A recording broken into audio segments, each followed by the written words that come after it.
So hello नमस्कार बच्चों, स्वागत करते हैं अपने इस बेहतरीन से सेशन बेहतरीन यूट्यूब चैनल आस्तिक बायो आर्ट पे। मैं आपका भाई आस्तिक राव बेटा स्वागत करता हूं अपनी इस बेहतरीन से बनाए हुए यूट्यूब चैनल में, जहां पर मैं आप लोगों को इस चैनल पर क्लास 9, 10, 10 की पूरी साइंस पढ़ाता हूं बेटा, पूरी साइंस कवर कराता हूं। जैसा कि आप लोगों को पता होगा कि मैं आप लोगों को रेगुलर वीडियोस दे रहा हूं, सारे के सारे वीडियोस विद कॉन्सेप्ट, सारा का सारा कॉन्सेप्ट मैं क्लियर कर रहा हूं। बस एक चीज की कमी है, क्वेश्चन प्रैक्टिस।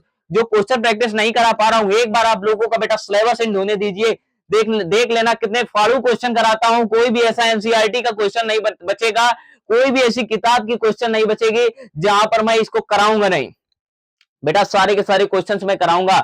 मैं उम्मीद करता हूं कि आप लोगों की पढ़ाई एकदम बेहतर तरीके से चल रही होगी, क्योंकि आप लोगों को 2027 में बेटा बोर्ड एग्जाम देना है। अब अगर आप अभी तक अगर किसी भी बच्चे ने एक भी पढ़ाई नहीं की है और वो इस चैनल पर नया बच्चा आया है, तो कृपया चैनल को सब्सक्राइब कर लो और बेल आइकन प्रेस कर दो, वीडियो को लाइक कर देना, ताकि आने वाली वीडियो की नोटिफिकेशन आप तक जल्दी पहुंच जाए। किसी भी बच्चे ने अगर अभी तक पढ़ाई नहीं स्टार्ट की और उसके 2027 में बोर्ड एग्जाम है क्लास 10 के, तो बेटा आज से पढ़ाई एकदम स्टार्ट कर दो, क्योंकि लास्ट में जाते जाते एक चीज का सोचना न रहे, काश मैंने वो मेहनत कर ली होती उस टाइम।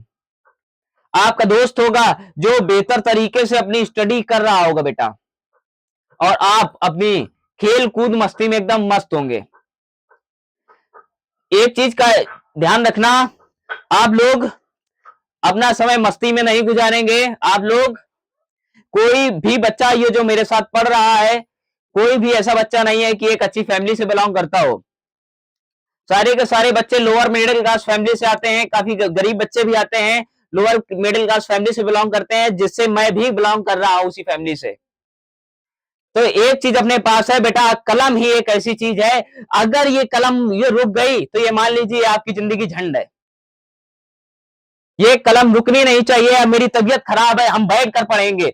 अगर बैठ कर भी नहीं पढ़ पा रहे हैं बेटा, लेट कर पढ़ेंगे। लेट कर भी नहीं पा रहे हैं तो हम लोग रेंग रेंग कर पढ़ेंगे, लेकिन हमारी कलम रुकनी नहीं चाहिए बेटा। मिडिल क्लास फैमिली, इस घटिया जिंदगी से निकलने का एक ही तरीका है, वो है कलम। अगर बेटा कलम रुक गई तो ये मान लीजिए कि आप लोग खत्म है। फिर हमारा बचपना गरीबी में बीता, इसकी हमारी कोई गलती नहीं थी, इसकी माँ बाप की भी कोई गलती नहीं। लेकिन अगर बेटा माँ बाप का बुढ़ापा अगर गरीबी में बीत रहा है तो हमारी गलती है, इस बात का आप ध्यान रखिएगा। आपके पिता मेहनत कर रहे हैं कड़ी धूप में, इतनी मेहनत कर रहे हैं ताकि स्कूल की फीस आप लोगों की डिपॉजिट कर सकें, लेकिन आप लोग हैं कि अपना काम छोड़कर दोस्ती यारी सैर सपाटे में लगे हुए हैं। कोई भी बेटा दोस्त काम नहीं आने वाला है, कोई भी यार काम नहीं आने वाला है, कोई भी रिश्तेदार काम नहीं आने वाला है। जिस दिन तुम कामयाब होगे, हजारों किलोमीटर के दूर के जो रिश्ते होंगे आप तक पहुंचेंगे। तो मैं उम्मीद कर रहा हूं कि अब आप लोग आज से बिल्कुल मन से पढ़ेंगे और अपने माँ बाप का नाम रोशन करेंगे। आइए बेटा, स्वागत करता हूं अपने इस बेहतरीन से बायो की क्लास में, जहां पर मैं आप लोगों को पढ़ा रहा था जैव प्रक्रम, जो कि बायो का पहला चैप्टर है। आज मैं इसके 5वें पार्ट पर बढ़ चुका हूं, जहां पर श्वसन तंत्र का नाम दिया जाता है, जिसे श्वसन तंत्र, हेडिंग लगाइएगा श्वसन तंत्र।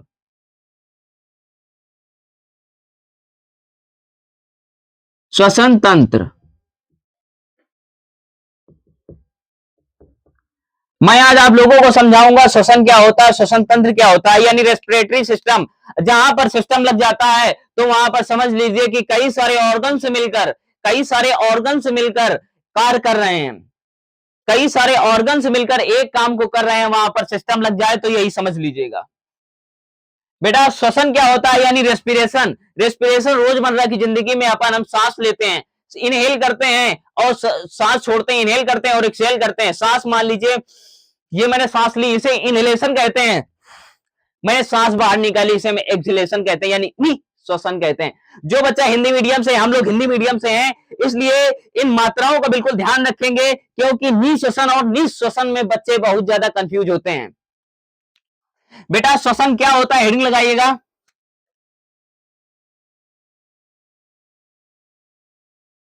श्वसन।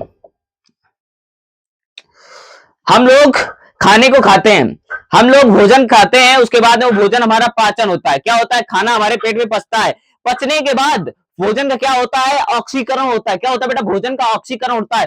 ऑक्सीकरण के द्वारा जो हमारे शरीर में यानी हमारी बॉडी में जो ऊर्जा मिलती है बेटा, उसे हम क्या बोलते हैं, श्वसन कहते हैं।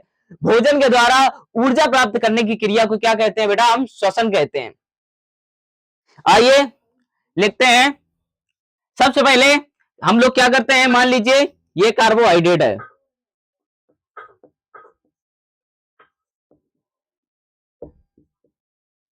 ये कार्बोहाइड्रेट है। मैंने आलू खाया, आलू का पराठा खाया, क्या खाया, आलू का पराठा खाया।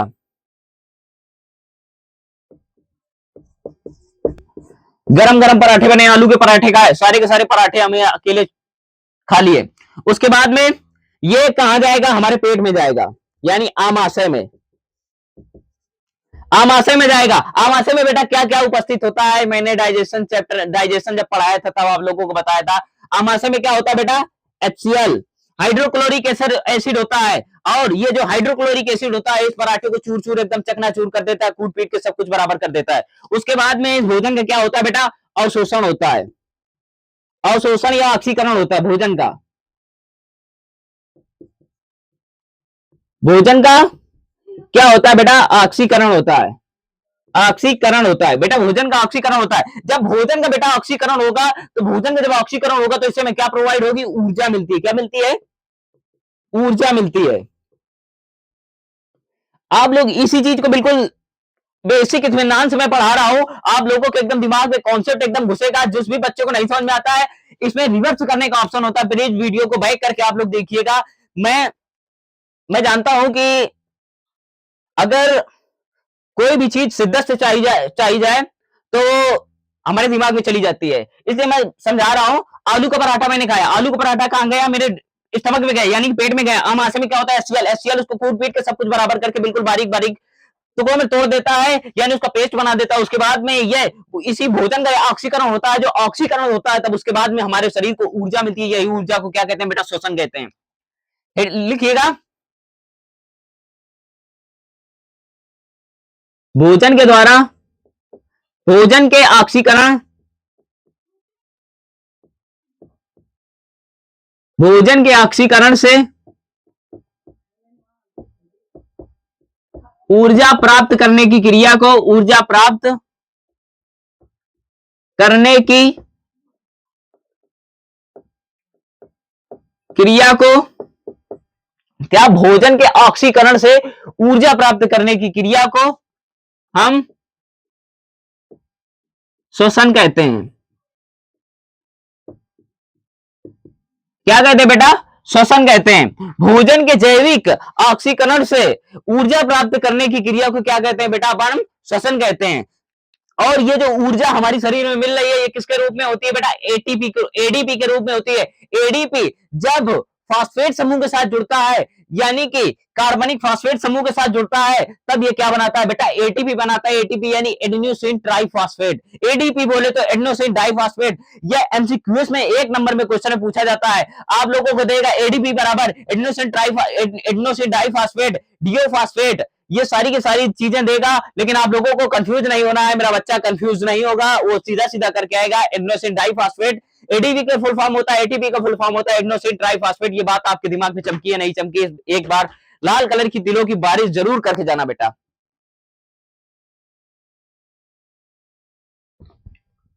अब हम बात कर लेते हैं क्या, हम बात कर लेते हैं अब किसकी, यदि हम, श्वसन की बात की है मैंने, यदि हम क्या, यदि हम श्वसन क्या होता है, सबसे पहली कंडीशन लिखेंगे, श्वसन में पहली कंडीशन लिखेंगे क्या होते हैं, अपचायी क्रिया है।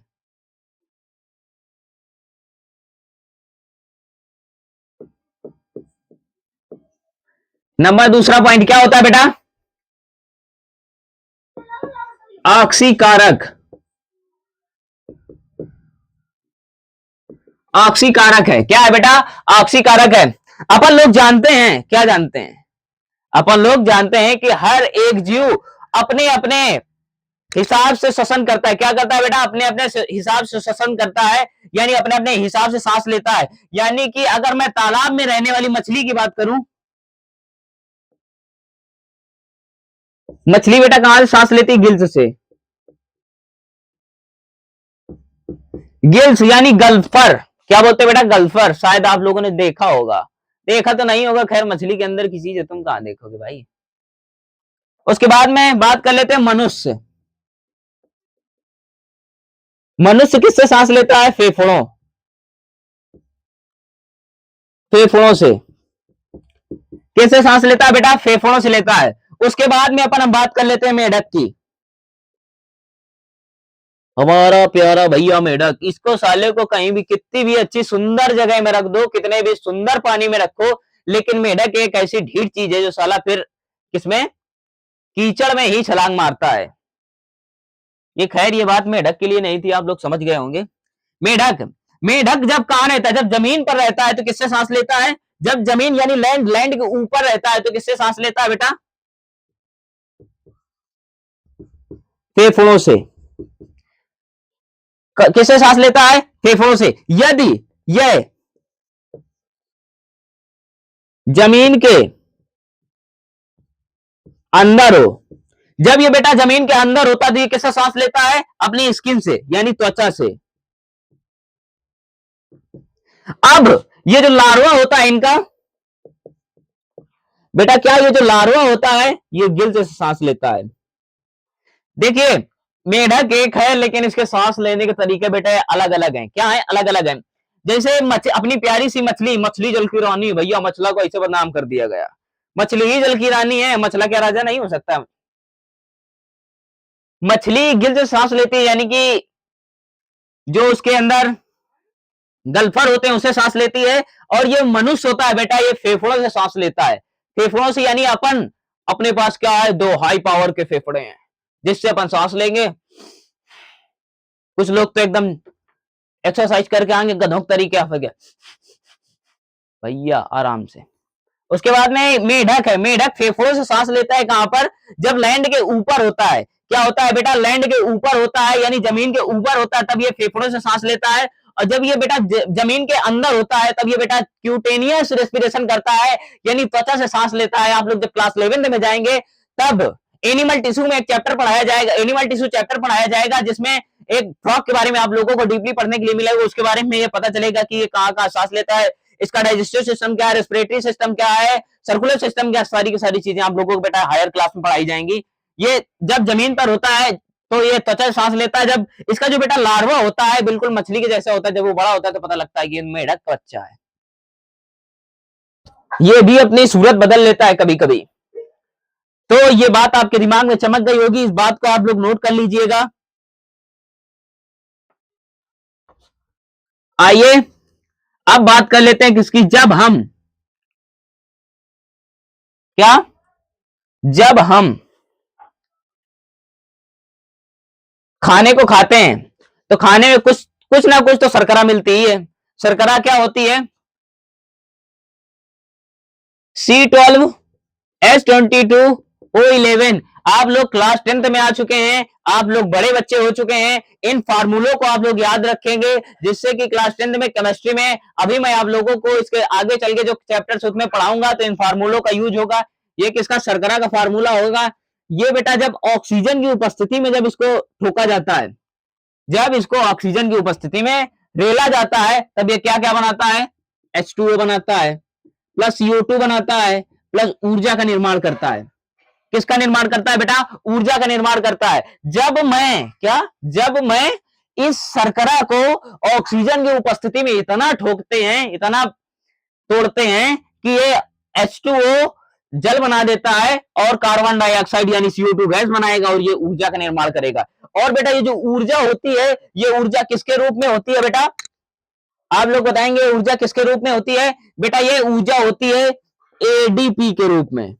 एडीपी के रूप में होती है। एडीपी का फुल फॉर्म क्या होता है बेटा? एडिनोसिन। एडिनोसिन क्या? Adenosine diphosphate. क्या होता है बेटा? Adenosine diphosphate. इसका इसका फुल फॉर्म होता है। क्लास 10th के यूपी बोर्ड में बेटा ये आया हुआ क्वेश्चन है कि एडीपी का फुल फॉर्म क्या होता है? एडिनोसिन डाइफॉस्फेट होता है। अब उसके बाद में एटीपी का फुल फॉर्म देख लेंगे क्या होता है। एटीपी, इसका फुल फॉर्म होता है एडिनोसिन, एडिनोसिन ट्राइफॉस्फेट, ट्राइफॉस्फेट बेटा, फॉस्फेट। क्या होता है बेटा, एडिनोसिन ट्राइफॉस्फेट होता है। इसका फार्मूला क्या होता है बेटा, एडिनोसिन ट्राइफॉस्फेट। आप लोगों को बेटा चार ऑप्शन देगा, एडिनोसिन डी फॉस्फेट दे देगा, एडीपी दे, एडीपी का आगे लिख देगा एडिनोसिन डी फॉस्फेट, एक में होगा एडिनोसिन डाइफॉस्फेट। तो क्या सही होगा, एडिनोसिन डाइफॉस्फेट। अब एटीपी की बात करी जाए तो एटीपी एडिनोसिन ट्राइफॉस्फेट होती है बेटा जी। एटीपी को अपन बोलते हैं ऊर्जा का सिक्का कहा जाता है, जो कि माइटोकॉन्ड्रिया के अंदर होती है, power house of a cell. इसे एटीपी को एनर्जी करेंसी का नाम देते हैं बेटा। ये जो हमने बताई आप लोगों को, जब ये शर्करा है, जब ऑक्सीजन की उपस्थिति में इनको तोड़ेंगे शरीर के, जब ये क्रिया हमारे माइटोकॉन्ड्रिया के अंदर संपन्न होगी तो CO2 बनाएगी और H2O बनाएगी प्लस ऊर्जा बनाएगी। ये जो ऊर्जा है बेटा, ये किसके रूप में होती है, एडीपी के रूप में होती है। क्या होती है बेटा, एडीपी के रूप में होती है। जब हम इसमें एक फास्फेट समूह जोड़ देते हैं, कार्बनिक फास्फेट समूह जोड़ देते हैं, जब हम इसमें कार्बनिक फास्फेट समूह जोड़ देते हैं, तब ये बेटा किसमें कन्वर्ट हो जाता है, एटीपी में कन्वर्ट हो जाता है। मेरे बच्चे को ये बात समझ में आई या नहीं आई, एक बार लाल कलर की दिलों की बारी जरूर कर देना बेटा।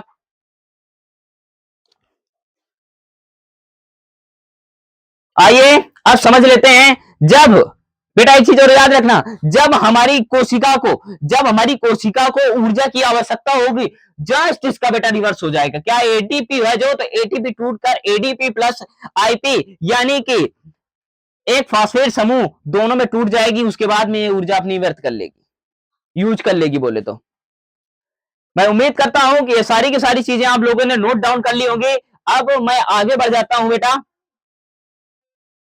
आगे बढ़ जाता हूं। अब जान लेते हैं श्वसन कितने प्रकार का होता है, श्वसन कितने टाइप का होता है। अब जान लेते हैं बेटा श्वसन, श्वसन के टाइप जान लेते हैं कितने टाइप का होता है।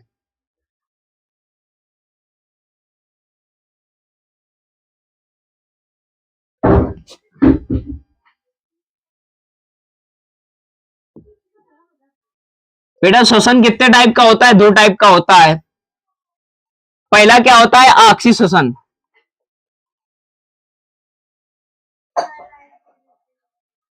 क्या होता है बेटा, आपसी श्वसन। पहला होता है बेटा आपसी श्वसन, दूसरा क्या होता है, अनाक्षी श्वसन।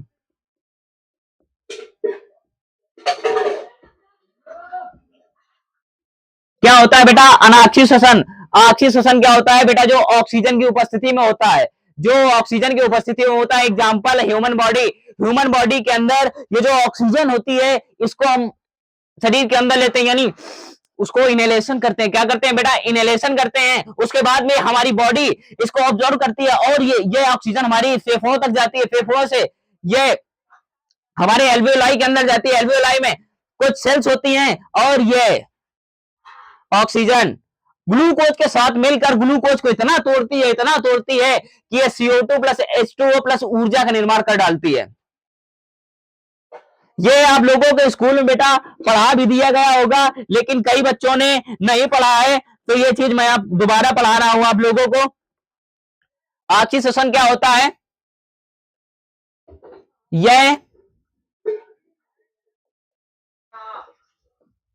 यह ऑक्सीजन की उपस्थिति में होती है, यह ऑक्सीजन की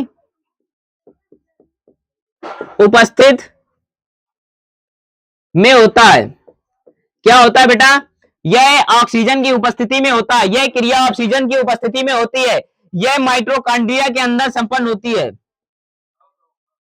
यह क्रिया माइटोकॉन्ड्रिया, यह क्रिया माइटोकॉन्ड्रिया के अंदर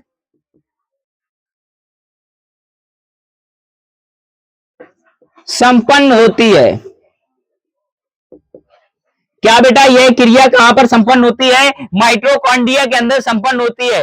जब माइटोकॉन्ड्रिया में जारण होता है, यानी ग्लूकोज का जारण होता है, यह ग्लूकोज बेटा ग्लूकोज ग्लाइकोलिसिस करके पायरुविक अम्ल में बदल जाता है और यह पायरुविक अम्ल जाकर CO2 प्लस H2O प्लस ऊर्जा में कन्वर्ट हो जाता है। ये बात आपके दिमाग में चमकी या नहीं चमकी? बेटा जी आप लोगों को ऑक्सीजन में कुछ नहीं लिखना, जितना मैं लिखा रहा हूं इतना पेपर में अगर आप कर देते हैं तो एग्जामिनर की औकात नहीं है कि बेटा नंबर काट दे आपका। आइए समझते हैं।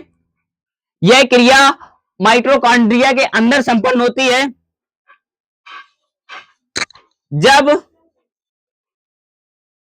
जब हम क्या जब हम ग्लूकोज यानी C6H12O6 को जब ग्लूकोज को ग्लाइकोलिसिस करते हैं, ग्लूकोज का क्या करते हैं बेटा?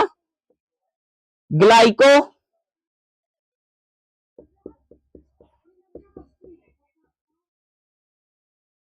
क्या जब ग्लूकोज को बेटा जब हम ग्लाइकोलिसिस करते हैं तो ये पायरुविक अम्ल में बदल जाता है।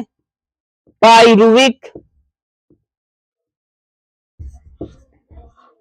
पायरुविक अम्ल में बेटा बदल जाता है और ये पायरुविक अम्ल क्रिया करके ग्लूकोज के साथ क्रिया करके पायरुविक अम्ल ये किसमें कन्वर्ट कर देता है? CO2 बनाता है, H2O बनाता है प्लस बेटा ऊर्जा का निर्माण करता है। ये बात आपके दिमाग में चमकी या नहीं चमकी? एक ग्लूकोज के अणु में जब एक ग्लूकोज का अणु टूटता है तो बेटा एक यानी 38 ATP का निर्माण होता है। यानी यहां पर कितना होगा? 38 ATP एडिनोसिन ट्राइफॉस्फेट का निर्माण होता है। 38 एडिनोसिन ट्राइफॉस्फेट का निर्माण होता है जब बेटा एक ग्लूकोज टूटता है। आप लोग समझ लीजिए कितना छोटा एक ग्लूकोज का अणु और देख लीजिए 38 ATP इतनी ऊर्जा आप लोगों को मिलती है। मैं उम्मीद कर रहा हूं कि आप लोगों को ये सारी की सारी चीजें बेटा समझ में आ रही होंगी। इतना आप लोग नोट डाउन कर लीजिए। उसके बाद में हम बात कर लेते हैं अनाक्षी श्वसन की कि अनाक्षी श्वसन क्या होता है और ये किस प्रकार ये क्रिया संपन्न होती है।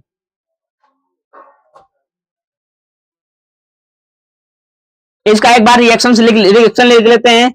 C6 क्या C6H12O6 जब हम इसको कन्वर्ट करेंगे बेटा ऑक्सीजन की उपस्थिति में प्लस O2, जब बेटा हम ऑक्सीजन की उपस्थिति में इसको हम कन्वर्ट करते हैं तो किसमें कन्वर्ट हो जाता है? CO2 प्लस H2O प्लस ऊर्जा। बेटा गर्मी बहुत है, आप लोग शिक्षा की गर्मी जरूर रखिएगा। 24 घंटे शिक्षा एक ऐसा हथियार है जो मिडिल डायरेक्टर में भी कहीं नहीं पकड़ा जाता, इसे कहीं भी लेकर जा सकते हैं। और कितना भी पैसे वाला इंसान हो बेटा इतनी शिक्षा ग्रहण कर लीजिए कि उसका पैसा तुम्हारी शिक्षा के आगे तुम्हारे जूती के समान हो जाए। आइए अब बात कर लेते हैं बेटा अनाक्षी श्वसन की। किसकी बात कर लेते हैं बेटा? हेडिंग लगाइएगा अनाक्षी श्वसन।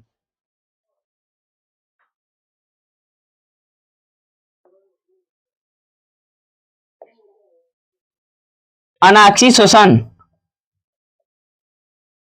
बेटा हेडिंग लगाइएगा अनाक्षी श्वसन। क्या हेडिंग लगाएंगे? अनाक्षी श्वसन वह श्वसन जो ऑक्सीजन की अनुपस्थिति में होता है, जिसमें ऑक्सीजन की जरूरत ही नहीं पड़ती है, उसे बेटा अनाक्षी श्वसन कहते हैं। सीधी सी परिभाषा लिखिएगा। यह क्रिया ऑक्सीजन की अनुपस्थिति में यह क्रिया ऑक्सीजन की अनुपस्थिति में होती है। यह बेटा यह क्रिया ऑक्सीजन की अनुपस्थिति में होती है। जब यह क्रिया ऑक्सीजन की अनुपस्थिति में होगी तो इसमें बेटा किसका निर्माण होगा? एल्कोहल का निर्माण होगा यानी C2H5OH और CO2 का और प्लस ऊर्जा का निर्माण होगा। यानी इसका रिएक्शन लिखिएगा आप लोग। जब मैं ग्लूकोज को ग्लूकोज एग्जाम्पल में लिखिए पहले, यह किस बैक्टीरिया में होता है? ये एक कोशिकी जीव एक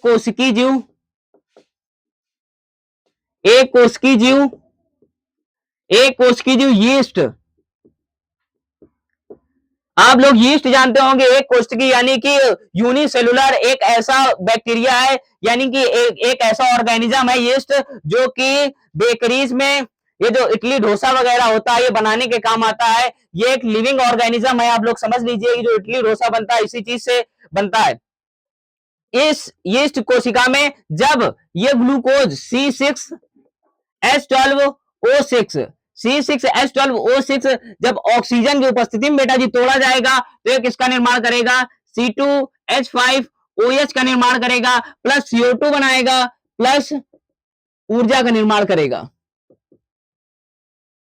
किसका निर्माण करेगा, ऊर्जा का निर्माण करेगा। जब यह ग्लूकोज ऑक्सीजन की अनुपस्थिति में, यानी कि जब इसमें ऑक्सीजन नहीं दिया जाता है, ये ऑक्सीजन मैंने पहले ग्लूकोज में ऑक्सीजन दिया था तो क्या बना रहा था, CO2 प्लस H2O प्लस ऊर्जा का निर्माण कर रहा था। लेकिन अब इस जगह क्या हो रहा है, C6H12O6 को जब हम तोड़ेंगे तो ये एल्कोहल प्लस CO2 प्लस ऊर्जा का निर्माण होता है। जब कभी कभी देखा होगा कि अपन हम बहुत सारी ऐसी एक्सरसाइज करते हैं जिससे कि हमारी बॉडी में थकान महसूस होने लगती है, जब मेरी बॉडी में ऑक्सीजन की भरपूर मात्रा नहीं पहुंच पाती है तो बेटा हमारी बॉडी में पेन होने लगता है। जो मसल पेन होता है वो इसी कारण होता है, क्योंकि वहां पर ये इसमें एल्कोहल का निर्माण होने लगता है। किसका निर्माण होने लगता है, एल्कोहल का निर्माण होने लगता है। ये चीज आपके दिमाग में चढ़ गई हो तो बेटा लाल कलर की दुलो की जरूर बात करके जाना, और जो बच्चा इस चैनल पर नया है इस चैनल को सब्सक्राइब कर ले और बेल आइकन प्रेस कर दे ताकि आने वाली वीडियो की नोटिफिकेशन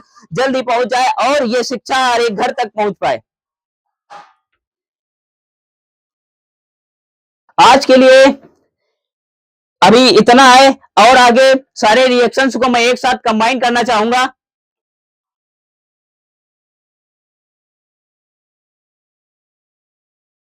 अब ये जो मैंने आप लोगों को सारी की सारी चीजें पढ़ाई, इन रिएक्शंस को मैं एक साथ कंबाइन करना चाहूंगा, एक रिएक्शन से समझाऊंगा। किसका, ग्लूकोज C6H12O6 जब मैं इसको तोड़ूंगा इसके लिए तीन कंडीशंस बनती हैं आपकी। ये बेटा तीन कंडीशंस बनती हैं। सबसे पहले ऑक्सीजन की उपस्थिति।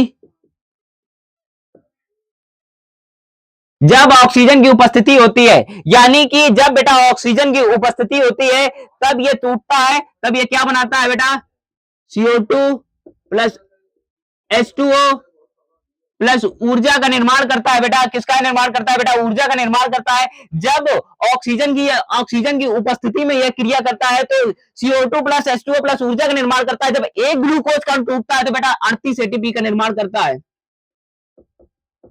किसका निर्माण करता है, 38 ATP का निर्माण करता है। अब उसके बाद में बात कर लेते हैं, जब ऑक्सीजन की लेकेशन हो जाती है, पर्याप्त मात्रा नहीं पहुंच पाती है, यानी कि ऑक्सीजन की पर्याप्त मात्रा में कमी, जब ऑक्सीजन की पर्याप्त मात्रा हमारी बॉडी में नहीं पहुंच पाती है, क्या जब पर्याप्त मात्रा हमारी बॉडी में नहीं पहुंच पाती है तो इसमें क्या निर्माण होता है बेटा, लैक्टिक एसिड। प्लस जब ये लैक्टिक एसिड टूटता है तो किसका निर्माण करता है, एल्कोहल CO2 प्लस ऊर्जा का निर्माण करता है। जब ऑक्सीजन हमारी बॉडी में पूर्णतः नहीं पहुंच पाती है बेटा तब ये लैक्टिक एसिड निर्माण करता है। जब काफी ऐसी एक्सरसाइज कर लेंगे, जब आप एक्सरसाइज करेंगे तो मसल कांटेक्ट होगी तो एनर्जी लॉस होगी तो बेटा सांस आपकी तेज, आप लोग इनहेलेशन और एक्सहेलेशन फास्ट करेंगे। जब इनहेलेशन एक्सहेलेशन फास्ट होगी तो बेटा जो आपका जो हार्ट बीटिंग रेट है वो बेटा आपका हाई हो जाएगा, और इससे कभी कभी हो जाता है कि कई आदमी जो होते हैं तो वो बीपी का शिकार हो जाते हैं। बीपी हाई हो जाती है बेटा उनकी, कभी कभी बीपी लो हो जाती है, यही कारण होता है इसका। उसके बाद में अपन बात कर लेते हैं कि ग्लूकोज को जब हम ऑक्सीजन की अनुपस्थिति में तोड़ते हैं, ऑक्सीजन की अनुपस्थिति, क्या बेटा ग्लूकोज को जब ऑक्सीजन की अनुपस्थिति में तोड़ा जाता है तब ये क्या बनाता है, C2H5OH प्लस CO2 प्लस ऊर्जा का निर्माण करता है।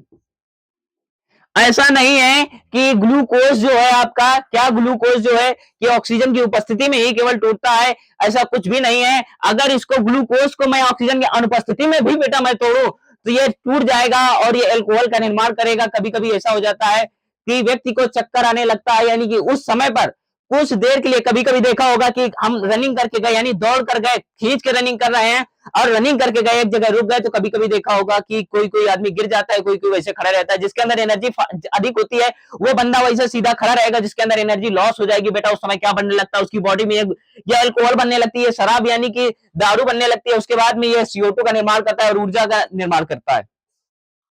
ये बात आपके दिमाग में चमकी है नहीं चमकी, एक बार लाल कलर की दिलों के बेटा बारिश जरूर करना। और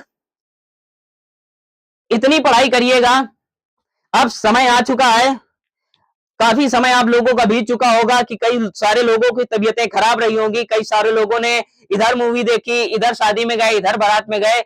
इन सारी चीजों को छोड़ कर करके अब अपने गोल को फोकस कीजिएगा कि 2027 यूपी बोर्ड का हमारा एग्जाम है और साइंस में हमें 70 में 70 मार्क्स लाने हैं, यानी कि 70 में 70 नंबर लाने हैं, जिससे कि आपके गार्जियन का सर ऊंचा उठ सके और आप लोग एक अच्छी संस्थान में क्लास जब 11th में जाएंगे, जब हायर एजुकेशन, कई बच्चे नीट की तैयारी करेंगे, कई बच्चे जेई की तैयारी करेंगे, तो आप लोग जो हायर एजुकेशन में जब जाएंगे, जब क्लास 10th में अच्छी रैंक लाएंगे यूपी बोर्ड के अंदर, तो जो सरकार होती है बेटा आप लोगों को पैसा देगी, आप उस पैसे का अपनी हायर एजुकेशन में इन्वेस्ट कर सकते हैं।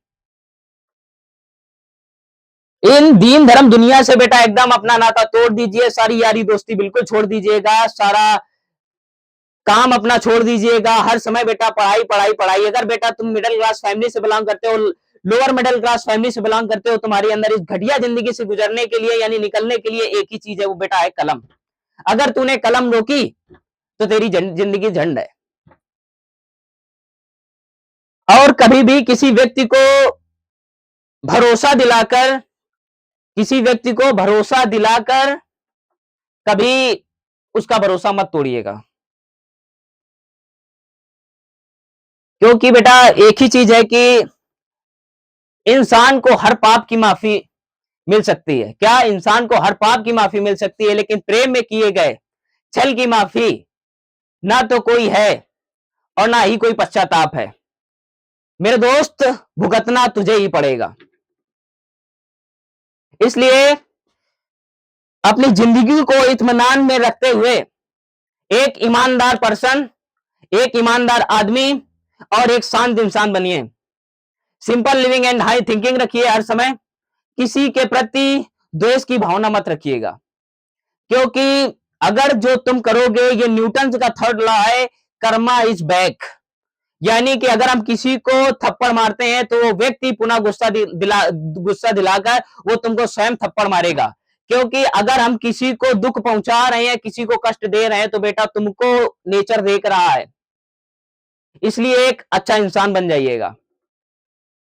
इंसान को हर पाप की माफी मिल सकती है, लेकिन प्रेम में किए गए छल की ना तो कोई माफी है, ना तो कोई बेटा पश्चाताप है। भुगतना मेरे दोस्त तुझे ही पड़ेगा। मैं उम्मीद करता हूं कि ये सारी की सारी चीजें समझ में आ गई होंगी। आज के लिए बेटा बस इतना ही, तब तक के लिए जय हिंद, जय भारत।